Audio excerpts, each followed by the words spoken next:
ಇನ್ನು ಪಾಕಿಸ್ತಾನದಲ್ಲಿ ರೈಲು ಹೈಜಾಕ್ ಪ್ರಕರಣದಲ್ಲಿ ಭಾರೀ ಸಾವು ನೋವು ಉಂಟಾಗಿದೆ. ಬಲೂಚ್ ಲಿಬರೇಷನ್ ಆರ್ಮಿ ವಶದಲ್ಲಿರುವ ಪ್ರಯಾಣಿಕರ ರಕ್ಷಣೆಗೆ ಪಾಕ್ ಸೇನೆ ಕೌಂಟರ್ ಆಪರೇಷನ್ ಅನ್ನು ಮಾಡ್ತಾ ಇದೆ. ಈವರೆಗೂ 190 ಪ್ರಯಾಣಿಕರನ್ನು ರಕ್ಷಣೆ ಮಾಡಿದೆ ಭದ್ರತಾ ಪಡೆಗಳು. 30 ಪ್ರತ್ಯೇಕತಾವಾದಿಗಳನ್ನು ಕೊಂದಿದೆ. ಉಳಿದ ಪ್ರಯಾಣಿಕರನ್ನು ರಕ್ಷಿಸೋಕೆ ಈಗ ಅಲ್ಲಿ ಪ್ರಯತ್ನವನ್ನು ಮಾಡ್ತಾ ಇದೆ. ಆದರೆ BLA ಪಟ್ಟು ಬಿಡೋಕೆ ತಯಾರಿಲ್ಲ. 100ಕ್ಕೂ ಹೆಚ್ಚು ಮಂದಿಯನ್ನು ಒತ್ತೇಳಾಗಿ ಇಟ್ಕೊಂಡಿದೆ. 30ಕ್ಕೂ ಹೆಚ್ಚು ಪ್ರಯಾಣಿಕರನ್ನು ಈಗಾಗಲೇ ಕೊಂದಿದೆ. ಮೊದಲು ವೈಮಾನಿಕ ದಾಳಿ ನಿಲ್ಲಿಸಬೇಕು, ಇಲ್ಲಾಂದರೆ ಉಳಿದವರನ್ನು ಕೊಲ್ತೀವಿ. ನಮ್ಮ BLA ಸೈನಿಕರ ಮೇಲೆ ದಾಳಿ ಮಾಡಿದರೆ ಇಡೀ ರೈಲನ್ನೇ ಸ್ಫೋಟಿಸ್ತೀವಿ. ನಮ್ಮ ಆತ್ಮಾಹುತಿ ಪಡೆ ರೈಲಲ್ಲಿ ಸಜ್ಜಾಗಿದೆ ಅಂತ 70ರಿಂದ 80 ಮಂದಿ ಇರುವ ಮಜೀದ್ ಬ್ರಿಗೇಡ್ ಎಚ್ಚರಿಕೆಯನ್ನು ಕೊಟ್ಟಿದೆ. ಈಗಾಗಲೇ ಪರ್ವತ ಪ್ರದೇಶಕ್ಕೆ ಅಲ್ಲಿರುವಂಥ ಒತ್ತೆಯಾಳುಗಳನ್ನು ಕರ್ಕೊಂಡು ಹೋಗಿದೆ. ತಮ್ಮ ಬೇಡಿಕೆ ಈಡೇರಿಕೆಗೆ 48 ಗಂಟೆ ಸಮಯ ಕೊಟ್ಟಿದೆ. ಬದುಕುವ ಆಸೆ ಇದ್ದರೆ ಬಲೂಚಿನಿಂದ ದೂರ ಇರಿ ಅಂತ ಚೀನಾ ಮತ್ತು ಪಾಕ್ಗೆ ನೇರ ವಾರ್ನಿಂಗ್ ಕೊಟ್ಟಿದೆ. ಇದು ಪರ್ವತ ಪ್ರದೇಶವಾದ ಕಾರಣ ಸೇನಾ ಕಾರ್ಯಾಚರಣೆ ಜಟಿಲವಾಗಿದೆ. ಅಲ್ಲಿ ಪ್ರತ್ಯೇಕತಾವಾದಿಗಳು ಚಿಕ್ಕ ಗುಂಪುಗಳನ್ನಾಗಿ ಮಾಡಿಕೊಂಡು ದೊಡ್ಡ ತಲೆನೋವಾಗ್ಬಿಟ್ಟಿದೆ. ಈಗ ರೈಲು ಹೈಜಾಕ್ ಆದ ಸ್ಥಳಕ್ಕೆ 200ಕ್ಕೂ ಹೆಚ್ಚು ಶವಪೆಟ್ಟಿಗೆಗಳನ್ನು ಸರ್ಕಾರ ರವಾನಿಸಿದೆ. ಅಂದರೆ ಸಾವಿನ ಲೆಕ್ಕ ಹಾಕೋಬೋದು ನೀವು. ಇದು ಸಾವಿನ ಸಂಖ್ಯೆ ಹೆಚ್ಚಳದ ಮುನ್ಸೂಚನೆ ಅಂತಿದ್ದಾರೆ. ಅಂದಹಾಗೆ ರೈಲು ಹೈಜಾಕ್ ಇದೇ ಮೊದಲಲ್ಲ. ಇತಿಹಾಸ ಕೆದಕಿದಾಗ 10 ಘಟನೆಗಳು ಕೂಡ ಕಣ್ಣಿಗೆ ಬಿದ್ದಿವೆ. ಅದರಲ್ಲಿ ಪ್ರಮುಖವಾದವುಗಳು ಕೂಡ ಇದ್ದಾವೆ. ಅವುಗಳನ್ನು ಕೂಡ ಹೇಳ್ತೀವಿ. ಫಸ್ಟ್ ಇದೊಂದು ವಿಡಿಯೋ ನೋಡಿ, ತದನಂತರ ಅವುಗಳನ್ನು ಹೇಳ್ತೀವಿ. ಸೊ ಹಲವು ಬೇಡಿಕೆಗಳಿದೆ ಅವರದ್ದು. ಆ ಬೇಡಿಕೆಗಳ ಬಗ್ಗೆ ಕೂಡ ಬರೋಣ. ಫಸ್ಟು ಯಾವಾಗ ಏನೇನು ಆಗಿತ್ತು ಅಂತ ನೋಡೋಣ. 2013ರಲ್ಲಿ ಬಿಲಾಸ್ಪುರ ಜನಶತಾಬ್ದಿ ಎಕ್ಸ್ಪ್ರೆಸ್ ಹೈಜಾಕ್ ಆದಂಥದ್ದು. ದರೋಡೆಕೋರ ಉಪೇಂದ್ರ ಸಿಂಗ್ ಬಿಡಿಸಿಕೊಂಡು ಹೋಗಿತ್ತು ಗ್ಯಾಂಗು. 2013ರಲ್ಲಿ ಆಗಿತ್ತು. 2009ರಲ್ಲಿ ಪಶ್ಚಿಮ ಬಿನ್ನಾಪುರದಲ್ಲಿ ಆದಂಥದ್ದು. ರಾಜಧಾನಿ ಎಕ್ಸ್ಪ್ರೆಸ್ಸು ನಕ್ಸಲರಿಂದ ಕೃತ್ಯ ನಡೆಯುತ್ತೆ. CRPF ಕಾರ್ಯಾಚರಣೆ ಮಾಡುತ್ತೆ, ಎಸ್ಕೇಪ್ ಆಗ್ತಾರೆ. ಇನ್ನು 1975ರಲ್ಲಿ ಆದಂಥದ್ದು ನೆದರ್ಲ್ಯಾಂಡ್ ಮತ್ತು ಮುಲುಕನ್ ಪ್ರತ್ಯೇಕತಾವಾದಿಗಳಿಂದ ರೈಲ್ ಹೈಜಾಕ್ ಆಗಿರೋದು. 12 ದಿನ 50 ಪ್ರಯಾಣಿಕರನ್ನ ಒತ್ತೆಯಾಗಿಟ್ಕೊಳ್ಳುತ್ತೆ. ಇನ್ನು 1977ರಲ್ಲೂ ಕೂಡ ಇದೇ ರೀತಿಯಾಗಿ ಘಟನೆ ನಡೆದಿರುತ್ತೆ. ನೆದರ್ಲ್ಯಾಂಡ್ ಮುಲುಕನ್ ಪ್ರತ್ಯೇಕತಾವಾದಿಗಳಿಂದ ಮತ್ತೆ ರೈಲು ಹೈಜಾಕ್ ಆಗಿದ್ದು 75 ಮತ್ತು 77ರಲ್ಲಿ 20 ದಿನ 50 ಪ್ರಯಾಣಿಕರನ್ನು ಒತ್ತೆಯಾಗಿಟ್ಕೊಳ್ಳುತ್ತೆ. 1923ರಲ್ಲಿ ಚೀನಾ ಬ್ಲೂ ಎಕ್ಸ್ಪ್ರೆಸ್ ಚೀನಾದಲ್ಲೇ ಆಗಿದ್ದು 1200 ದರೋಡೆಕೋರರಿಂದ ಕೃತ್ಯ ಆಗುತ್ತೆ. 10 ದಿನ 300 ಮಂದಿಯನ್ನು ಒತ್ತೆ ಇಟ್ಕೊಳ್ತಾರೆ. $85,000 ಡೀಲನ್ನು ಮಾಡ್ಕೊಂಡಿರ್ತಾರೆ. ಇಲ್ಲಿರುವಂಥ ಬೇಡಿಕೆ ಅಷ್ಟೇ ಅವ್ರದ್ದು, ಪ್ರತ್ಯೇಕವಾಗಿರುವಂಥ ರಾಷ್ಟ್ರ ಆಗಬೇಕು ಬಲೂಚಿಸ್ತಾನ ಅಂತ ಹೇಳಿ. ಇನ್ನೊಂದು ಕಡೆಗೆ ಅವ್ರನ್ನ ಬಲೂಚಿಸ್ತಾನದಲ್ಲಿ ಇರುವಂತಹ ಈಗ ಯಾರೆಲ್ಲ ಪ್ರತ್ಯೇಕತಾವಾದಿಗಳಿದ್ದಾರೆ ಅವರನ್ನೆಲ್ಲ ಅರೆಸ್ಟ್ ಮಾಡಿದಾರಲ್ಲ ಪಾಕಿಸ್ತಾನದವರು, ಅಲ್ಲಿ ಜೈಲಿನಲ್ಲಿರುವಂಥವರೆಲ್ಲ ಬಿಡುಗಡೆ ಮಾಡಬೇಕು ಅಂತ ಸೇರಿದಂತೆ ಇನ್ನುಳಿದಂಥ ಬೇಡಿಕೆಗಳನ್ನು ಇಟ್ಟಿದ್ದಾರೆ. ಸರ್ಕಾರ ಆ ನಿಟ್ಟಿನಲ್ಲೂ ಕೂಡ ಯೋಚನೆ ಮಾಡ್ತಾ ಇದೆ. ಈಗ ಚೈನಾ ಎಂಟ್ರಿ ಆದರೆ ಅಲ್ಲಿರುವಂಥ 100 ಒತ್ತೆಯಾಳುಗಳ ಪರಿಸ್ಥಿತಿ ಏನಾಗುತ್ತೆ, ಪರಿಸ್ಥಿತಿ ಗೊತ್ತಿಲ್ಲ. ಯಾಕಂದರೆ ಈಗ 200ಕ್ಕೂ ಹೆಚ್ಚು ಶವಪೆಟ್ಟಿಗೆಗಳನ್ನು ಕಳಿಸಿದ್ದಾರೆ. ಅಂದರೆ ಸಾವಿನ ಸಂಖ್ಯೆ ವಿಪರೀತವಾಗಿ ಹೆಚ್ಚಾಗುವಂಥ ಸಾಧ್ಯತೆ ಅಂತೂ ಇದೆ. ಆಮೇಲೆ ಅದೊಂದು ಆತ್ಮಹತ್ಯೆ ದಾಳಿ ಘಟಕ ಆಗಿರೋದ್ರಿಂದ ಮಜೀದ್ ಬ್ರಿಗೇಡ್ ಅವ್ರು ಯಾವ ಹೊತ್ತಲ್ಲಿ ಏನು ಮಾಡ್ತಾರೆ ಅಂತ ಭಾಳ ಡೇಂಜರಸ್. ನಂಬಕ್ಕಂತೂ ಆಗಲ್ಲ. ಅವ್ರು ಯಾವ ತಲೆ ಕೆಟ್ಟಿರುವಂಥವು ಏನು ಬೇಕಾದರೂ ಮಾಡ್ಬೋದು. ಸೊ ಹಾಗಾಗಿ ಸ್ವಲ್ಪ ಎಚ್ಚರಿಕೆ ಹೆಜ್ಜೆ ಇಡಬೇಕು. ಬಟ್ ಪಾಕಿಸ್ತಾನನೂ ಹಂಗೆ ಇರೋದ್ರಿಂದ ಅವ್ರು ಏನು ಇಡ್ತಾರೋ ಗೊತ್ತಿಲ್ಲ. ಈಗ ಚೀನಾ ಸಪೋರ್ಟ್ ತಗೊಂಡಿದ್ದಾರೆ. ಇನ್ನು KPSC ಪರೀಕ್ಷೆ ಅವಾಂತರ ಮತ್ತು ಅಕ್ರಮಗಳ ನಡುವೆ ಚರ್ಚೆ ಆಯಿತು. ಇವತ್ತು CM ಇದಕ್ಕೆ ಉತ್ತರ ಕೊಟ್ಟರು. KPSCಯಲ್ಲಿ ಅನೇಕ ಸಲ ಅವಾಂತರ ಹಗರಣ ಆಗಿದೆ, ನಾವು ಇದನ್ನು ಅಲ್ಲಗೆಳೆಯಲ್ಲ. ಅಶೋಕ್ ಆರೋಪಕ್ಕೆ ನನ್ನ ತಕರಾರಿಲ್ಲ ಅಂತ CM ಹೇಳಿದ್ದಾರೆ. KPSC ಸುಧಾರಣೆ ಆಗಬೇಕು, ಇದಕ್ಕೆ ವಿಪಕ್ಷಗಳ ಸಲಹೆ ಕೊಡಲಿ, ಸ್ವೀಕಾರ ಮಾಡ್ತೀನಿ ಅಂತ ಹೇಳ್ತಾರೆ. ಮುಂದುವರೆದು KPSC ನಿಯಮಾವಳಿಗಳಲ್ಲಿ ಕೆಲ ಬದಲಾವಣೆ ಮಾಡ್ತಿದ್ದೀವಿ, ಕಾಯ್ದೆಯಲ್ಲಿ ತಿದ್ದುಪಡಿ ತರ್ತಿದ್ದೀವಿ ಅಂತ ಘೋಷಣೆ ಮಾಡಿದ್ದಾರೆ. ಅಲ್ಲದೆ KPSC ಭಾಷಾಂತರಕಾರರನ್ನ ಕಪ್ಪು ಪಟ್ಟಿಗೆ ಸೇರಿಸಿ ಕ್ರಮ ಕೈಗೊಳ್ಳುವುದಾಗಿ CM ಹೇಳಿದ್ದಾರೆ. ಭಾಷಾಂತರ ಗೊಂದಲ ತಡೆಗೆ ಮೊದಲು ಕನ್ನಡದಲ್ಲಿ ಪ್ರಶ್ನೆ ಪತ್ರಿಕೆ ಸಿದ್ಧಪಡಿಸಲು, ನಂತರ ಇಂಗ್ಲಿಷ್ಗೆ ಭಾಷಾಂತರ ಮಾಡಲು KPSCಗೆ ಸೂಚನೆ ಕೊಟ್ಟಿದ್ದಾರೆ. ಇನ್ನು ಈಗ ನಡೆದಿರುವಂತಹ KPSC ಪರೀಕ್ಷೆಯನ್ನು ರದ್ದು ಮಾಡಬೇಕು, ಮರುಪರೀಕ್ಷೆ ನಡೆಸಬೇಕು ಅಂತ BJP ಆಗ್ರಹವನ್ನು CM ತಳ್ಳಹಾಕಿದ್ರು. ನನಗೆ ಮರುಪರೀಕ್ಷೆಗೆ ಆದೇಶ ನೀಡಲು ಬರಲ್ಲ ಅಂತ ಹೇಳಿದ್ರು. ಈ ಮಧ್ಯೆ ಹಿಂದಿನ BJP ಸರ್ಕಾರದ ವಿರುದ್ಧದ 40% ಕಮಿಷನ್ ಆರೋಪದ ಬಗ್ಗೆ ತನಿಖೆ ನಡೆಸಿದ್ದ ನಿವೃತ್ತ ನ್ಯಾಯಮೂರ್ತಿ ನಾಗಮೋಹನ್ ದಾಸ್ ನೇತೃತ್ವದ ಸಮಿತಿ CMಗೆ 20,000 ಪುಟಗಳ ಮಧ್ಯಂತರ ವರದಿಯನ್ನು ಸಲ್ಲಿಸಿದೆ. ಇವರಿಗೆ ಪೂರಕ ಒಂದು ಸೂಚಿಕೆಯನ್ನ ಕೊಡಬೇಕು ಅಂತ.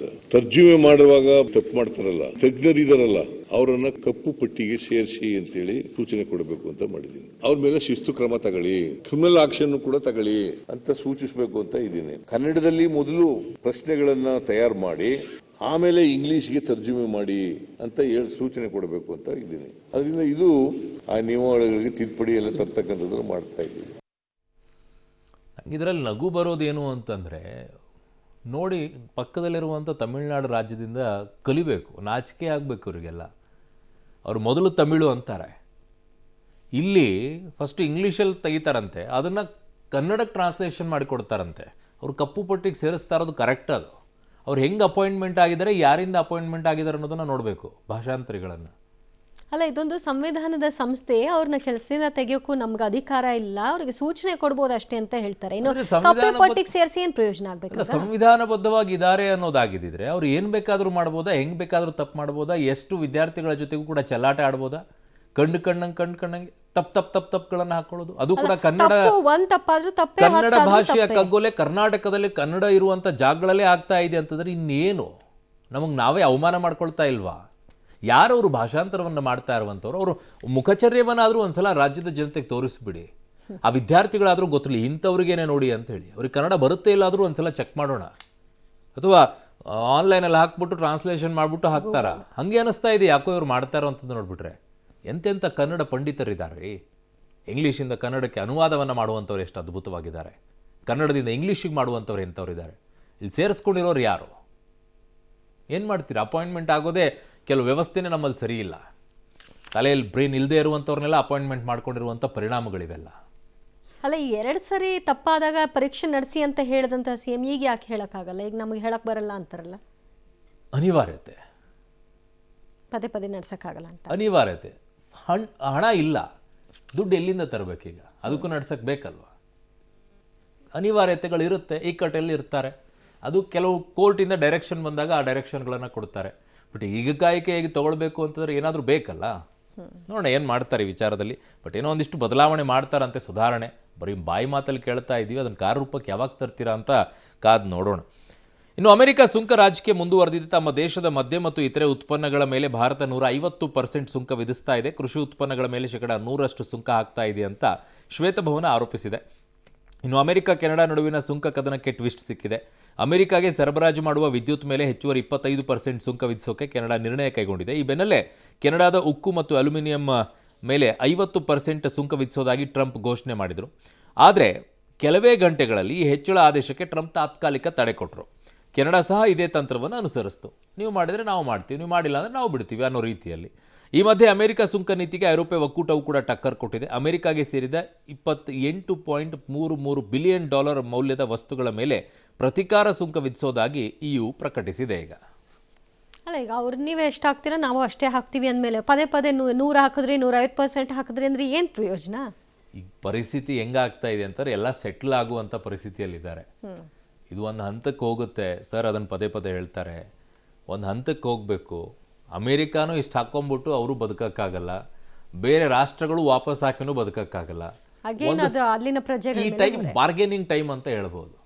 ಒಂದು ಮಾರ್ಕೆಟಿಗೆ ಹೋಗ್ಬಿಟ್ಟು ಖರೀದಿ ಮಾಡಬೇಕಾದ್ರೆ $500 ಹಾಕ್ಕೊಳ್ಳಪ್ಪ, $250 ಕೊಡು, $250 ಆಗಲ್ಲ, $300, ಈ ಥರ ಬಾರ್ಗೇನಿಂಗ್ ಇದೆಯಲ್ಲ, ಆ ಸೆಟಲ್ಮೆಂಟ್ ಆಗ್ಬಿಟ್ಟು ಒಂದು ಹಂತಕ್ಕೆ ಬರೋಂಗೆ ಕಾಣಿಸುತ್ತೆ. ಯಾವಾಗ ಬರುತ್ತೆ ಗೊತ್ತಿಲ್ಲ, ಬಟ್ ಒಂದು ಸ್ವಲ್ಪ ದಿನ ಅಂತೂ ಒದ್ದಾಡಬೇಕಾದಂಥ ಪರಿಸ್ಥಿತಿ ಇದ್ದೇ ಇರುತ್ತೆ. ಇನ್ನು ರಷ್ಯಾ ಉಕ್ರೇನ್ ನಡುವೆ ಸುದೀರ್ಘ ಅವಧಿಯಿಂದ ನಡೀತಾ ಇರೋ ಯುದ್ಧ ಕೊನೆ ಹಾಡಲು ಪ್ರಯತ್ನ ನಡೆದಿದೆ. ಸೌದಿಯಲ್ಲಿ ಉಕ್ರೇನ್ ಮತ್ತು ಅಮೆರಿಕ ನಡುವೆ ಮಹತ್ವದ ಚರ್ಚೆ ನಡೆದಿದೆ. ಅಮೆರಿಕ ಪ್ರಸ್ತಾವದಂತೆ ರಷ್ಯಾ ಜೊತೆಗೆ 30 ದಿನಗಳ ಕದನ ವಿರಾಮ ಒಪ್ಪಂದ ಮಾಡಿಕೊಳ್ಳಲು ಸಿದ್ಧ ಅಂತ ಉಕ್ರೇನ್ ಘೋಷಣೆ ಮಾಡಿದೆ. ಈ ಬೆನ್ನಲ್ಲೇ ಉಕ್ರೇನ್ಗೆ ಮಿಲಿಟರಿ ನೆರವು ಸ್ಥಗಿತ ಆದೇಶವನ್ನು ಅಮೆರಿಕ ಹಿಂಪಡೆದಿದೆ. ಈ ಬೆನ್ನಲ್ಲೇ ಕದನ ವಿರಾಮಕ್ಕೆ ರಷ್ಯಾವನ್ನು ಒಪ್ಪಿಸಲು ಅಮೆರಿಕ ಪ್ರಯತ್ನ ನಡೆಸಿದೆ. ಪುಟಿನ್ ಜೊತೆ ಟ್ರಂಪ್ ದೂರವಾಣಿ ಮೂಲಕ ಮಾತುಕತೆ ನಡೆಸಿದ್ದಾರೆ. ಆದರೆ ಇದು ಅಂತಿಮ ಹಂತಕ್ಕಿನ್ನೂ ತಲುಪಿಲ್ಲ. ಕದನ ವಿರಾಮ ಸಂಬಂಧ ಪುಟಿನ್ ನಿರ್ಣಯ ಬಾಕಿ ಇದೆ ಅಂತ ಟ್ರಂಪ್ ತಿಳಿಸಿದ್ದಾರೆ. ಈ ಮಧ್ಯೆ ಅಣು ಒಪ್ಪಂದ ಸಂಬಂಧ ಅಮೆರಿಕ ಜೊತೆ ನಾವು ಚರ್ಚೆಗೆ ಸಿದ್ಧ ಇಲ್ಲ ಅಂತ ಇರಾನ್ ಮತ್ತೊಮ್ಮೆ ಘೋಷಣೆ ಮಾಡಿದೆ. ಅಮೆರಿಕದ ಬೆದರಿಕೆಗಳಿಗೆ ಮಣಿಯಲ್ಲ ಅಂತ ಹೇಳಿದೆ.